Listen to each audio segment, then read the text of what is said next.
믿음이 작동하는 메커니즘, 이런 제목으로 은혜를 나누겠습니다. 제가 이제 신앙의 세계를 알아갈수록 분명해지는 깨달음이 있어요. 바로 뭔가 하니 사실은 진리와 다르다 하는 거지. 여기서 이제 사실은 현실이라고도 말할 수 있습니다. 사실, 현실은 진리와 다르다.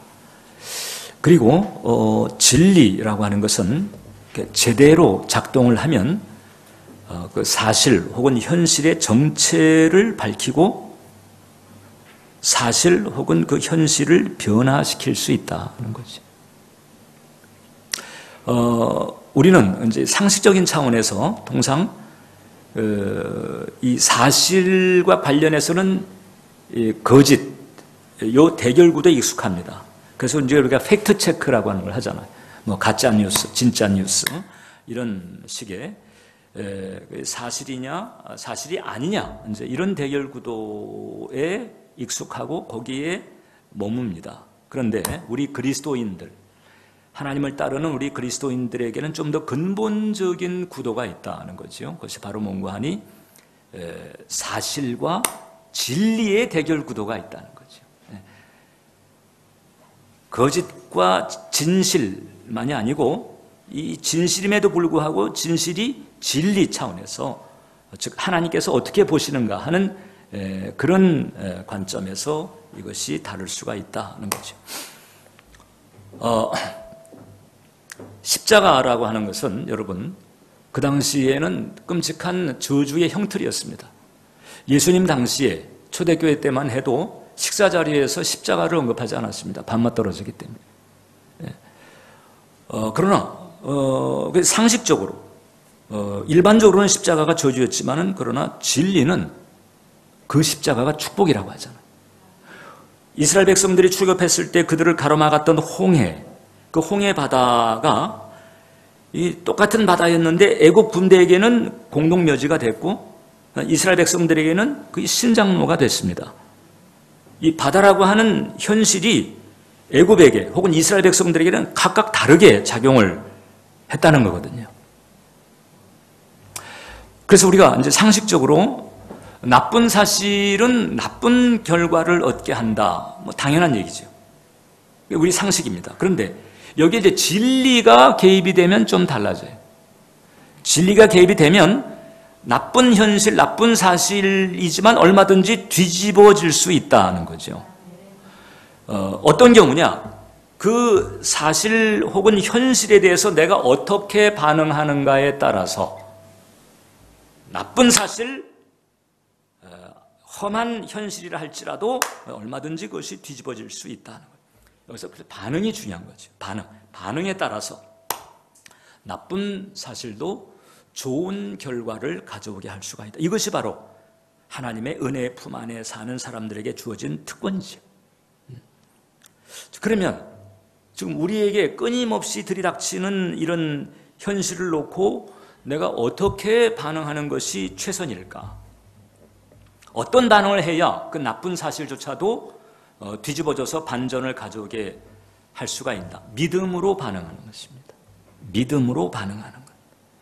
믿음으로 반응하면 나쁜 것도 뒤집어질 수 있다. 근데 이제 믿음으로 반응한다는 게 뭔가를 우리가 알아야 되는 거예요. 우리는 통상 이제 믿음으로 반응하고 싶을 때 우리가 주로 하는 방법이 있죠. 다 해보셨을 거예요. 뭔가 하니 믿습니다. 믿습니다. 이제 믿고 싶은 거예요. 그래서 아무튼 믿습니다. 근데 진짜 믿으면 그 표현은 안 나옵니다. 진짜 믿으면 감사합니다가 나오지, 이게 안 믿겨지기 때문에 믿습니다가 나오는 거거든요. 근데 이게 믿습니다 해가지고 나쁜 현실에 대해서 믿음으로 반응할 수 있을 것 같으면 좋겠는데 안타깝게도 그렇지가 않습니다. 믿음으로 반응한다고 하는 것이 내 안에서 어떻게 일어나고 있는가, 그 믿음이 작동하는 메커니즘을 우리가 알고 그것을 끊임없이 우리가 적용하려고 노력을 해야 된다는 거죠. 자, 그래서 일단 우리가 좀 결론적인 부분만 먼저 언급하자면 믿음이 작동하는 핵심 요소가 있는데 믿음이라고 하는 것은 잘 보셔야 됩니다. 사실에서, 사실, 내게 주어진 현실이죠. 내게 닥쳐진 어떤 문제, 이런 이 사실인데 이 사실에서 견해로 가는 게 아니에요. 그 사실에 대한 분석, 사실에 대한 견해로 가는 게 아니고 그냥 진리로 직행하는 게, 진리로 직행하는 마음, 이게 바로 믿음이에요. 그러니까 믿음으로 산다고 하는 것은 상식을 넘어서는 거지요. 그 현실, 사실이 뿜어대는 그런 분위기를 그대로 받아들이는 게 아니고 그 사실과 현실에도 불구하고 하나님께서 어떻게 생각하시나, 하나님은 뭐라고 하시나, 이 진리로 건너뛰는 거예요. 그리고 진리대로 생각하고 진리대로 말하고 진리대로 행하는 것, 이것이 바로 믿음으로 산다는 것이다. 그러니까 상식은 도저히 이해할 수가 없는 게 바로 믿음의 반응이라고 하는 거죠.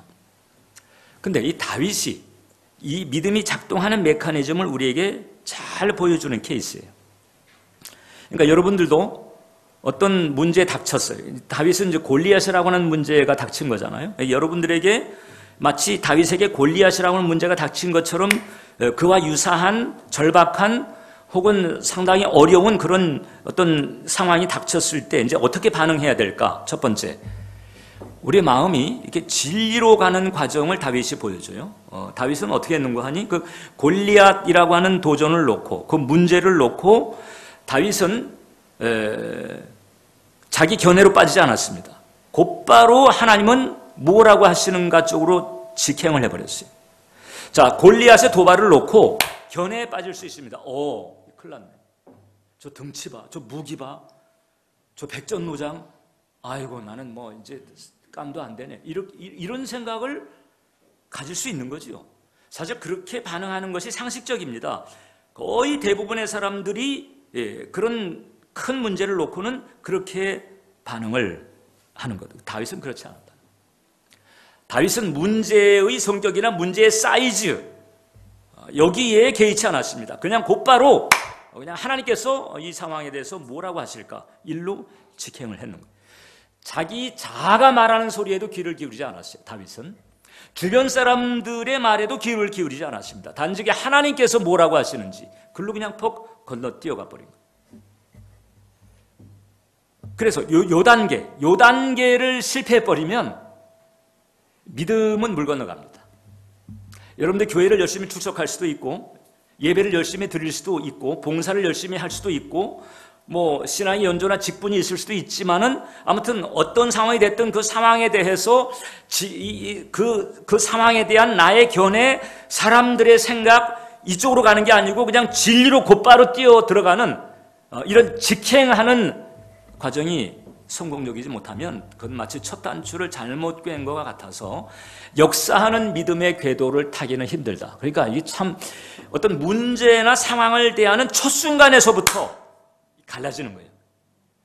상식적인 수준을 살 것이냐 아니면 역사하는 믿음을 살 것이냐 그것이 그때서부터 갈라집니다. 그러니까 처음 문제를 대할 때 어떤 생각을 하는가서부터 우리가 주의해야 돼요. 그 단계에서 실패를 해버리게 되면 역사하는 믿음은 빠이빠이죠. 교회도 잘 다니고 그 다음에 죽은 다음엔 천국도 갈 수 있어요. 그러나 이 땅에서는 배짱 좋은 불신자 혹은 그냥 철판 깔은 불신자보다도 더 전전긍긍하고 헤매면서 살아갈 수가 있다. 실제로 크리스찬들 보면 그런 사람들 많아요. 하나님 모르는 그런 사람보다 배짱이 더 못해. 그 배짱 좋은 불신자보다도 더 못한 하나님의 자녀라고 하는 아주 이 이율배반적인 이런 상황이 생길 수가 있다. 자, 이 골리앗의 문제를 놓고 두 가지 반응이 있었습니다. 하나는 이스라엘 반응이고 하나는 이제 다윗의 반응인데 이스라엘 사람들의 반응은 골리앗의 문제를 딱 접하면서 곧바로 자기 견해로 빠졌어요. 큰일 났네. 이거 잽도 안 될 텐데. 그리고는 겁을 먹는 거지. 하나님이 뭐라고 하시는가에 전혀 귀를 기울이지 않았습니다. 자아의 부정적인 견해 혹은 사람들이 말하는 그 상식적인 견해 이걸 먼저 경청을 하고 그냥 그 수준에 머물러 버렸죠. 그러니까 두려워했고 벌벌 떨었어요. 사무엘상 17장 24절을 보면 이스라엘 모든 사람이 그 사람을 보고 심히 두려워하여 그 앞에서 도망해요. 모든 사람이 골리앗을 보고 심히 두려워해서 도망할 정도였어요. 왕 사울서부터 다 그 모양이었습니다. 근데 두 번째, 다윗의 반응은 달랐어요. 다윗은 하나님의 입장을 먼저 고려했습니다. 자, 골리앗의 사이즈, 골리앗의 파워, 여기에 개의치 않았습니다. 저 골리앗을 보고 하나님은 어떻게 생각하는, 하나님은 뭐라고 하실까, 이걸 생각한 거죠. 그러고서는 당장에 아주 대담하게 도전을 하는 거죠.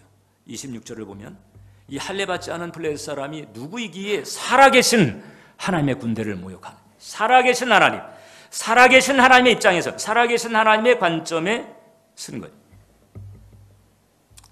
자, 여기서 이제 하나가 정리할 포인트가 나오잖아요. 문제의 사이즈, 문제의 성격, 문제의 강도가 아니에요. 하나님이 뭐라고 하시는 거예요. 이게 제일 중요하다. 이게 우선적으로 고려되지 않으면 역사하는 믿음의 궤도를 타기는 어렵다는 거죠. 이스라엘 백성들은 땅에서 받고, 그 골리앗의 등치가 크니까 이게 이제 지켜다 봤겠죠. 아이고, 큰일 났네. 근데 다윗은 하늘에서 봤습니다. 하나님의 관점, 하나님의 입장에서 봤고, 내려다 보이는 거죠. 하나님의 관점, 하나님의 입장, 하나님의 말씀은 뭐라고 하는가? 이것을 처음부터 덥석 붙들지 않으면 그냥 주일 성수하고 예배 잘 드리는 그런 믿음, 나중에 천국 가는 그런 믿음은 여러분들이 간수할 수 있지만 지금 이 땅의 현실에서 기적을 가져오고 하나님의 역사를 보는 그런 역사하는 믿음은 챙기기가 어렵다. 이것을 알아요. 두 번째, 다윗은 이 상황에서 또 이제 믿음이 어떻게 드러나는가, 믿음이 드러나는 과정을 우리에게 보여주고 있어요. 우리의 생각이 이렇게 하나님의 진리로 탁 올라타잖아요. 직행을 딱 해버리게 되면 이제 그 다음 단계가 이제 따라옵니다. 요 단계도 상당히 중대한 고비예요. 예를 들어서 이제 생각에서 믿음의 길을 탔다 할지라도 요 고비를 넘지 못하게 되면 진도는 잘 나가지가 않습니다. 어떤 고비냐? 자기가 믿은 그 믿음을 말로 표현하는 거죠. 믿음의 선포죠. 믿음의 선포. 자, 그러니까 다윗은 자, 골리앗의 문제를 딱 놓고 자기 견해를 묵살했습니다. 자기의 견해, 세상의 견해, 이걸 묵살해 버렸어요. 그냥 그걸 바이패스 해가지고 곧바로 진리로 건너뛰었어요. 그러고 난 다음에 이제 그가 이렇게 얘기를 합니다. 36절에 보면 또 다윗이 이르되 여호와께서 나를 사자의 발톱과 곰의 발톱에서 건져내셨은즉 나를 이 블레셋 사람의 손에서도 건져내시리다. 건져내시기를 소원합니다도 아니에요. 건져내실 줄 믿습니다 이것도 아니잖아요. 그냥 건져내시리다 하는 거야. 하나님께서 그렇게 하실 것이다 하는 거죠. 이제 이 믿음이 있었던 거죠. 그러니까 골리앗에 대해서 겁도 안 먹은 것이고 그 다음에 겁 안 먹은 그 믿음이 입으로 표현된 거예요. 나를 건지실 것이다. 여러분, 우리가 살고 있는 세상은요, 이 속성이 하나 있는데 어떤 속성인가 하니 말펀치가 날아다녀요. 말펀치가. 내가 먼저 안 날려버리면 날아 들어와요. 이 문제도 끊임없이 말펀치를 우리에게 날립니다. 너 이제 끝장났다. 너 이제 망했어. 이제 너는 별 볼 일 없어졌어. 이 문제가, 그게 뭐 질병이 됐든 재정 문제가 됐든 뭐가 됐든 아무튼 이 문제가 나한테 말을 거는 거예요. 그래서 문제를 대해서 벌써 뭐 소리를 듣는 것 같아. 그래가지고 그 소리를 듣고선 반응하는 것 같아. 아주 큰일 났네 이제. 어떻게 하지? 끝장났어. 벌써 이제 말펀치에, 문제가 주는 말펀치에 그만 이제 그러기 상태가 되는 거예요. 주변 사람들이 주는 말펀치도 있어요.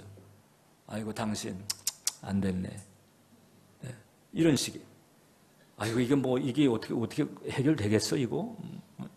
다른 수를 알아봐야지. 뭐 이런 식의 얘기를 하는 그 사람들의 말펀치, 여기에 이제 밀려버리는 거지. 다윗에게도 그 두 가지가, 문제가 주는 말펀치와 사람들이 주는 말펀치 두 가지가 날라왔어요. 그 44절을 보면 그 블레셋 사람, 이 골리앗이거든요. 골리앗. 이 골리앗이 다윗에게 이르되 내게로 오라. 내가 내 살을 공중의 새들과 들짐승들에게 주리라. 이거 보세요, 여러분. 이 문제도 얼마나 확신을 가지고 다가오는지. 골리앗이 말하잖아요. 넌 이제 끝장났다는 거지요. 문제가 우리에게 하는 방식이 이거예요. 너 끝장났다는 거예요. 오히려 문제가 가지고 있는 믿음이 내가 가지고 있는 믿음보다 더 커. 근데 이 문제가 주는 말펀치만이 아닙니다. 주변 사람들의 말펀치도 한몫합니다. 28절을 보게 되면 이 형, 다윗의 형 엘리압이 이제 다윗을 막 쥐어박습니다. 뭐라고 그런 거야? 그가 다윗에게 노를 바라 이르되 내가 어찌하여 이리로 내려왔느냐? 들에 있는 양들을 누구에게 맡겼느냐? 나는 내 교만과 내 마음의 완악함을 아노니 내가 전쟁을 구경하러 왔도다. 사실 다윗은 형들에게 줄 도시락 챙겨가지고 온 거거든요. 그리고 보니까는 지금 하나님의 군대가 모욕당하는 기가 막힌 일이 벌어지고 있는 거예요. 그래가지고 어떻게 이런 일이 있을 수 있느냐? 그러고 이제 하나님 입장에서 대신 나선 건데 엘리압이 저렇게 쥐어박는 거잖아요. 그리고 교만과 완악함이 있다. 네가 전쟁을 구경하러 왔다. 전혀 다윗의 입장하고는 안 맞는 터무니없는 그런 얘기들. 이 사람들이 하는 얘기가 그래요. 사람들이 던지는 말펀치라고 하는 게 터무니없을 때가 많고 근거가 없을 때가 많고 그냥 찍어 누르고 실망을 하게 만들고 두려움을 가지게 만들고 이런 식으로 역사하는 거지. 근데 여기 다윗이 개의치 않습니다. 다윗이 개의치 않고 오히려 이제 골리앗보다도 더 강력한 말펀치를 날려버리는 거예요. 다윗이 블레셋 사람에게 이르되 너는 칼과 창과 단창으로 내게 나오거니와 나는 만군의 여호와의 이름 곧 내가 모욕하는 이스라엘 군대의 하나님의 이름으로 내게 나아가노라. 오늘 여호와께서 너를 내 손에 넘기시리니 내가 너를 쳐서 내 목을 베고 블레셋 군대의 시체, 그러니까 골리앗만이 아니고 블레셋 군대의 시체까지도 새와 짐승의 먹이가 되게 하겠다. 그러니까 골리앗이 한 얘기보다 더 강력한 펀치를 날려버린 거예요. 믿음의 선포가 중요하다. 믿음의 선포. 사실 세상에서도 이 믿음의 선포라고 하는 것이 효과를 가져올 때가 상당히 많습니다. 위대한 떠벌이라고 알려졌던 사람이 무하마드 알리잖아요. 무하마드 알리. 그 사람은요, 이 주먹 펀치도 있어요. 말 펀치 가지고 먼저. 그 주먹으로 싸우기 전에 말로 먼저 상대를 눕힌 사람. 그러니까 그 말을 들은 사람이 그 말에 영향을 받아가지고 릭에 올라갔을 때 그 말에 영향받은 만큼 몸이 잘 안 움직이는 거예요. 안 움직여요. 나비같이 날아가지고 그냥 벌같이 쏘겠다든지 몇 회에 쓰러뜨리겠다. 그러니까 그 회가 다가올수록 상대방은 의식이 되는 거야. 이게 지금 다음 회가 날 쓰러뜨리겠다는 이게 라운드인데 이 지장을 받는 거죠. 우리 한국 그 경기 선수 가운데서 대표적인 케이스가 여러분 기억할 거예요. 벌써 이제 4년 전이 됐는데 리우 올림픽 때 그때 그 펜싱 경기 있잖아요. 펜싱 경기 할 때 그 에페 그 결승전이에요. 그 상대방에게 벌써 4점을 지고 있어요. 그러니까 그 상대방이 이제 실력 있는 선수인데, 그러니까 이제 누구나 다 포기하는 그런 상황. 본인도 포기를 하고 싶었다는 거잖아요.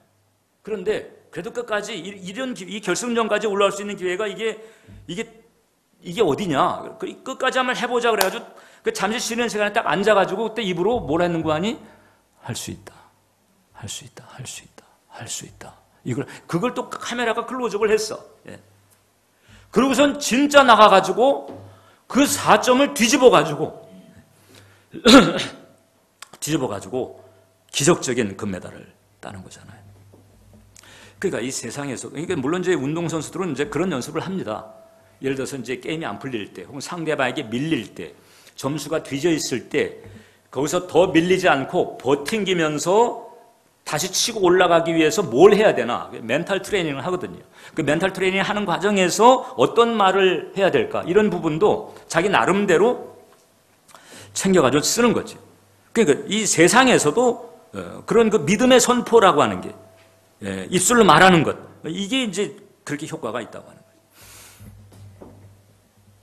근데 영적인 세계에서는 더하다고 하는 거죠. 그러므로 여러분들이 실생활에서 여러분들의 환경을 움직이는 신적 본능이 풀어지게 하려면 신적 권능을 담고 있는 하나님의 약속의 말씀을 붙들고 그 약속의 말씀 자체를 선포하든지 아니면 약속의 말씀에 따른 그 믿음의 내용을 선포하든지 어떻든 믿음의 말을 하는 단계가 있어야 된다. 제가 쭉 수많은 사람들, 역사하는 믿음을 체험한 수많은 사람들을 쭉 봤을 때 공통점이 그거예요. 공통점이 믿음의 말을 하는 거예요. 어떨 때는 황당하디 많지. 저게 되겠어? 이렇게 생각하는 그런 내용조차도 그냥 믿음으로 툭탁 선포를 해버려. 그러니까 이 상식적으로는 잘 이해가 안 가는 거죠. 그런데 그 믿음의 말이라고 하는 게 이 역사가 있는 거예요. 일단 말이라고 하는 것은 환경에 영향을 줍니다. 제가 지금 여러분들에게 이제 지금 믿음에 대해서 설교를 하고 있잖아요. 근데 제가 여러분들에게 지금 슬픈 얘기를 하고 한다면 여러분들이 지금 슬픈 마음, 슬픈 감정에 이제 또 가라앉을 거거든요. 어떤 말을 하는가에 따라서 여러분들의 그 마음의 분위기가 달라집니다. 그리고 그 달라지다 못해 그 마음을 따라서 또 행동이 나올 수도 있거든요. 말이라고 하는 것은 상당히 중요하다. 그러므로 말씀 신앙은 결코 우리들을 실망시키지 않는 줄 믿습니다. 말씀을 붙들고 그리고 믿음의 선포를 해나가는 것. 이게 참 중요하다라고. 마지막입니다. 마지막에 이제 도발적 액션이에요. 자, 제가 지금 저 두 가지 포인트를 여러분들에게 말했습니다. 어떤 사실, 현실을 놓고 내 견해로 빠지면 첫 단추서부터 잘못되는 것이다. 곧바로 진리로 뛰어들어가야 돼. 하나님 생각, 하나님 말씀으로 뛰어들어가야 돼. 그리고 거기에 바탕에서 믿음으로 선포를 하는 거죠. 믿음으로 이렇게 생각하고 믿음으로 선포하게 되면 그 다음 단계 따라오는 게 바로 뭔가 아니 액션입니다. 액션. 근데 제가 이제 도발적 액션이라고 하는 것은 이게 이제 이 다윗에게 이제 볼 수 있는 것처럼 이건 아주 그냥 적극적으로 치고 나가듯이 그 가지고 있는 믿음이 드러나는 거거든요. 그 17장 48절로 49절을 보면 블레 사람이 일어나 다윗에게로 마주 가까이 올 때에 아마 저벅저벅 걸어왔겠죠.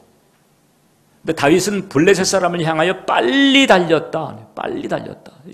그냥 돌격 앞으로 해요. 뭐 탐색하고 말고 할 게 없어요. 이미 끝났어. 싸움은. 이미 마음속에서 싸움은 끝났어요. 이제는 상황을 정리하기만 해. 그냥 빨리 달리는 거예요. 이 믿음의 액션이죠. 믿음의 액션. 그리고 돌을 가지고 블레셋 사람의 이마를 쳐서 이제 골리앗을 제압하게 됩니다. 여러분들 성경을 쭉 한번 읽어보세요. 성경에 등장하는 우리 믿음의 선배들, 믿음의 위인들의 스토리를 보게 되면 공통점이 하나 있는데 모두 다 달려드는 스토리입니다. 믿음을 가지고 하나님의 부르심을 받았든지 아니면 하나님의 약속을 받았든지 그래가지고 이 현실에 이 세상에 그냥 달려들은 얘기, 도전한 얘기고 도발한 얘기입니다. 모두가 다. 주먹구식을 한 게 아닙니다. 진리의 바탕에서 한 거죠. 하나님 쪽에 서서 그래서 세상에 과감하게 도전하고 도발한 거죠. 뭐 모세 같은 경우는 애굽에 80 먹은 노인인데 애굽에 지팡이 하나 들고 가가지고 도발을 하잖아요.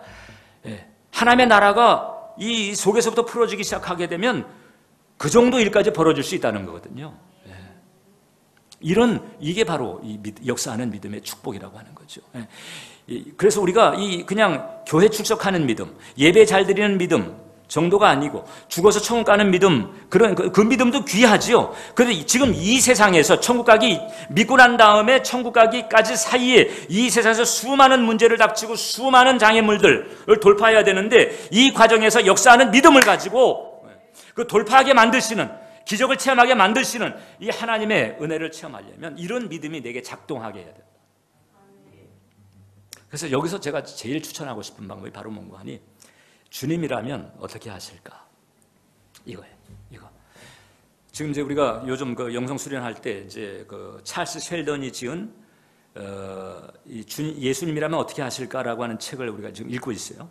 근데 원래는 이게 In His Step이라고 하는 제목으로 1896년에 이게 출간된 책이에요. 목사님이 쓴 기독교 소설이에요. 근데 목사님이 쓴 기독교 소설인데 이게 그 당시 사람들에게 많이 읽혀지면서 이 기독교 소설이 진짜 그 신앙 현실에 적용이 됩니다. 그래가지고 예수님이라면 어떻게 하실까라고 하는 그 무브먼트, 운동이 전개됩니다. WWJD, What Would Jesus Do? 라고 하는 이 타이틀로 이런 무브먼트가 일어날 정도였단 말이죠.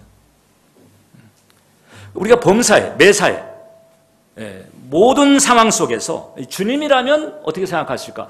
일로 곧바로 갈 수 있고 거기에 머물면서 그 관점으로 모든 것을 대할 수 있다면 우리가 다윗하고 우리가 멀지 않다.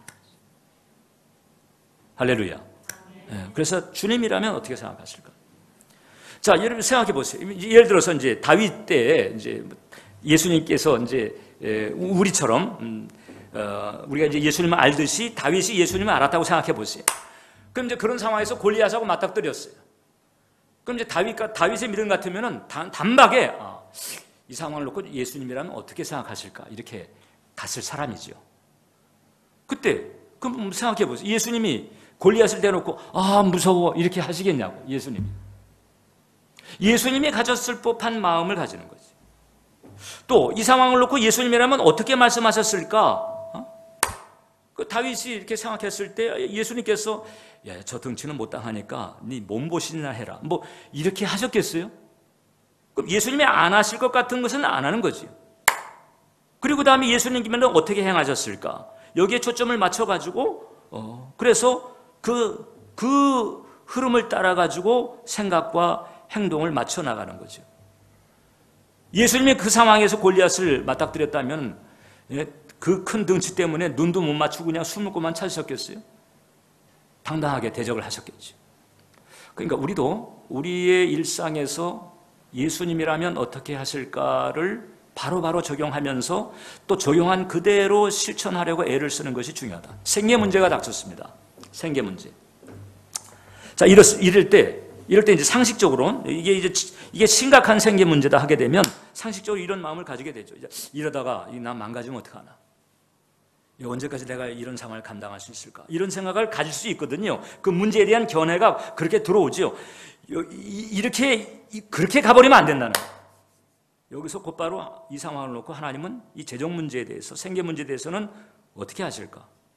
그럼 이제 말씀에 주님의 생각이 많이 담겨 있으니까 빌립보서 4장 19절을 한번 보는 거예요. 나의 하나님의 그리스도 예수 안에서 영광 가운데 그 풍성한 대로 너희 모든 쓸 것을 채우시리라. 할렐루야. 이 말씀을 붙드는 거죠. 아버지 하나님께서 예수님 안에서 나의 모든 것을 채워주실 것이다. 이 믿음의 마음을 가지고 또 입으로 선포하며 나가는 거죠. 그 다음에 또 내게 나를 실망시키는, 낙심케 하는 일들이 닥쳤어요. 그때 이제 상식적으로는 어깨를 늘어뜨리고 그냥 쾌하니 해가지고 질질 끌듯 살아갈 수 있는데 이 믿음의 사람이라면 이렇게 가면 안 되는 거죠. 낙심케 하는 일이 닥쳐왔다 할지라도 거기에 낙심하는 쪽으로 빠지는 것이 아니고 하나님 진리로 가는 것입니다. 요엘서 3장 10장 같은 경우 너희는 보습을 쳐서 칼을 만들지어다 낫을 쳐서 창을 만들지어다 약한 자도 이르기를 나는 강하다 할지어다. 그러니까 약한 자인데 하나님은 나는 강하다 하라는 거예요. 약한 자도 나는 강하다 하라는 거죠. 이것은 하나님에 대한 신뢰를 바탕으로 하기 때문에 이루어질 수 있는 거예요. 너는 약한데 네가 나를 신뢰하면 강한 자가 될 수가 있다는 거죠. 내가 너로 강하게 하겠다는 거잖아요. 그래서 하나님을 신뢰하는 마음으로 내가 강하다. 내게 능력 주시는 자에서 내가 모든 것을 할 수 있다. 이런 마음을 가지고 입으로 그걸 선포하는 거죠. 하나님의 약속을 선포하든지 약속에 따른 그 믿음의 말을 정리해서 선포하든지.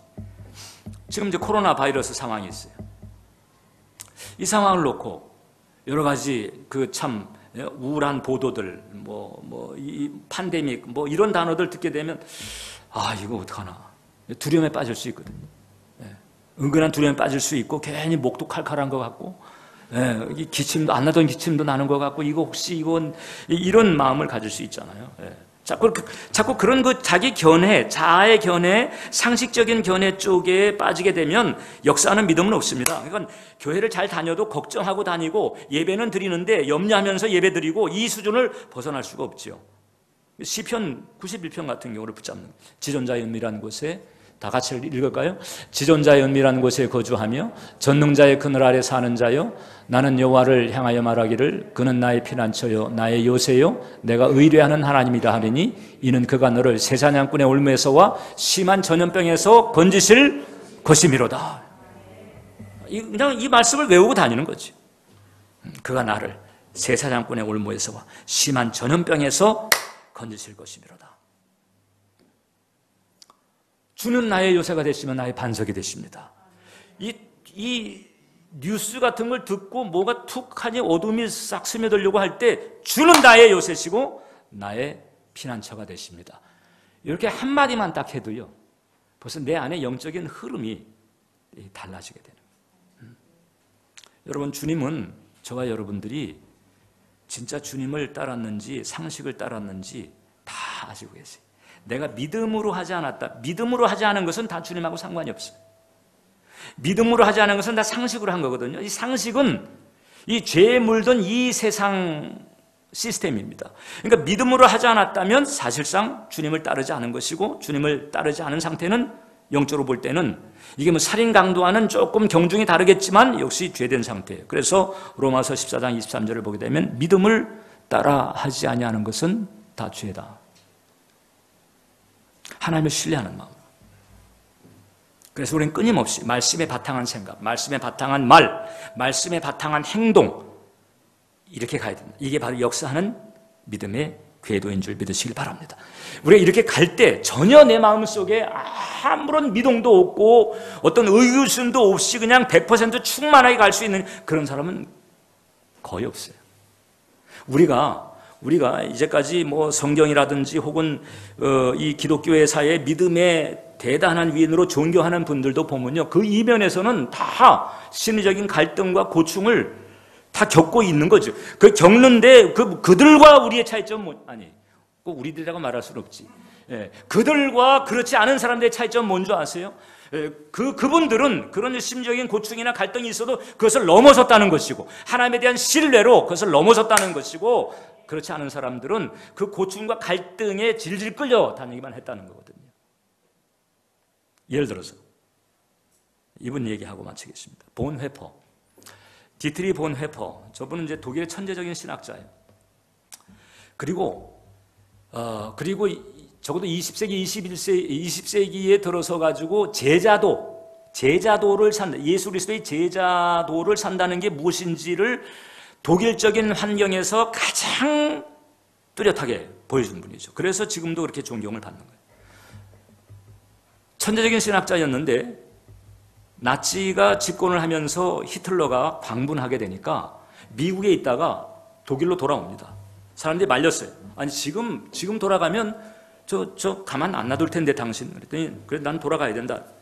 그리고 저분이 이제 신학자였음에도 불구하고 그 히틀러 암살 계획에 가담합니다. 아니 신학자가 어떻게 암살 계획에 가담하나? 아무리 히틀러라도 이런 이제 반론들이 있는 게 사실이에요. 근데 이제 이분의 논리는 그렇습니다. 이 사람들이 가득 차 있는 버스가 있는데 이 버스가 지금 과속 질주하고 있는데 보니까는 그 운전수가 미친 사람. 그럼 어떻게 할 거냐? 저렇게 과속 질주하다가 모조리 다 죽게 만들 것이냐? 아니면은 저 죄 없는 사람들 살리기 위해서는 어떻게 될 것이냐? 그럼 운전기사를 제거해야 된다는 거잖아요. 그래서 이제 참여했다가 발각이 됐어요. 그래가지고 히틀러를 죽이려고 하다가 이제 발각이 돼가지고 잡혀 들어갔으니 얼마나 고통을 받아 그 게시타포한테. 근데 그 옥중에서 옥중 서신도 쓰고 거기서 꿋꿋하게 제자의 영성을 가지고 그런 환경들을 감당해 나가는 거예요. 여러분, 역사하는 믿음은 기적을 체험하고 뭐 놀라운 일들을 체험하는 그런 쪽에도 작용하지만 고난을 감당하는 쪽에서도 역사하는 믿음은 작동을 하거든요. 그런데 이분에게도 사실상 갈등이 없었던 게 아니에요. 이분이 쓴 시가 있습니다. 나는 누구인가라고 하는 시인데 그 시를 보면 앞부분이 이렇게 나옵니다. 나는 누군가? 사람들은 종종 말하기를 내가 감방에서 걸어 나올 때 마치 영주가 자기 성에서 나오듯 침착하고 활기차고 당당하다고 한다. 나는 누구인가? 사람들은 종종 말하기를 내가 간수들에게 말을 건넬 때 마치 내가 명령하는 사람인 양 자유롭고 다정하고 분명하다고 말한다. 나는 누구인가? 사람들은 또 말하기를 마치 내가 승리에 익숙한 사람인 양 불행한 나날들을 견디면서 평화롭고 미소를 지으며 자연스럽다고 한다. 그러니까 감방 생활하고 있는 거예요. 지금 게스타포한테 얼마나 고문을 당했겠어요. 그 나쁜 놈들한테 얼마나 고문을 당했겠어요. 그래도 그 감방에서 지금 사람들이 보기에 지금 이렇게 지냈다는 거잖아요. 그런데 사실 그분은 그 이면에 이제 이런 고충들이 있었던 거죠. 그 다음 대목에 이런 식으로 나는 정말 사람들이 말하는 것과 같은 자일까? 그렇지 않으면 다만 나 자신만 알고 있는 자에 지나지 않는가? 새장 속의 새처럼 불안하게 그리워하다가 병이 들고 목이 졸린 사람처럼 숨쉬려고 몸부림치고 색깔과 꽃과 새들의 노랫소리와 친절한 말과 이웃들을 그리워하며 폭행과 사소한 모독으로 인해 분노로 떨며 큰 사건에 대한 기대에 사로잡히고 멀리 떨어져 있는 친구를 그리워하다 낙심하고 기도하고 생각하고 창작하는 데 지쳐서 허탈에 빠지고 의기소침해서 모든 것에 이별을 구하려고 한다. 이런 인간이니까 이런 부분들이 없을 수가 없잖아요. 있을 수 있는 거죠. 이런 게 있다고 그래가지고 너무 자신을 정죄하거나 실망할 게 없어요. 병이 들고 몸부림치고 그리워하고 분노로 떨고 낙심하고 그 본해포조차도 20세기의 최고의 제자도를 걸었던 그분임에도 불구하고 이런 것을 극복한 것, 이런 것이 있음에도 불구하고 이런 것을 넘어서서 끊임없이 하나님에 대한 신뢰로 그 믿음의 길에서 벗어나지 않았기 때문에 존경을 받은 거예요. 나는 도대체 누구일까? 전자일까? 후자일까? 오늘은 이런 인간이고 내일은 다른 인간일까? 나는 도대체 누구일까? 이 고독한 물음들이 나를 비웃는다. 근데 이제 요 대목. 내가 누구이건 오 하나님 당신은 아십니다. 나는 당신의 것입니다. 예. 그러니까 이제 이 감옥에서 고통을 당하고 압박을 당하면서 사실 하나님의 임재, 주님의 임재를 느끼기가 쉽지가 않았을 거예요. 그럼에도 불구하고 이분은 신뢰한 거죠. 마치 먹장구름이 꼈어요. 먹장구름 때문에 컴컴합니다. 한밤중으로 컴컴합니다. 그럼에도 불구하고 저 먹장구름 위에는 태양이 있어서 태양빛이 비추고 있다고 하는 사실을 의심하지 않는 것처럼 현실이 주님의 임재를 비록 느낄 수가 없다 할지라도 그러나 주님께서 존재하시고 그분은 나를 사랑하신다 하는 데 대한 신뢰, 이 신뢰를 가지고 넘어서는 거예요. 역사하는 믿음의 또 한 패턴인 거죠. 나는 주님의 것입니다. 나는 주님의 것입니다. 나는 주님의 것입니다. 이렇게 믿음의 길을 간 겁니다. 우리도 그렇게 가야 합니다. 기도하겠습니다. 하나님, 오늘 이 믿음이 작동하는 메커니즘에 대해서 우리가 나눴습니다. 우리 모든 예배자들이 일상의 신앙 환경에서 어떤 문제들, 어려움에 닥쳤을 때 자기의 견해, 세상의 견해로 빠지는 것이 아니라 하나님의 말씀으로 직행하고 하나님에 대한 신뢰를 가지고 믿음으로 선포하고 역사하는 믿음의 열매를 볼 수 있도록 도와주옵소서. 예수님의 이름으로 기도합니다.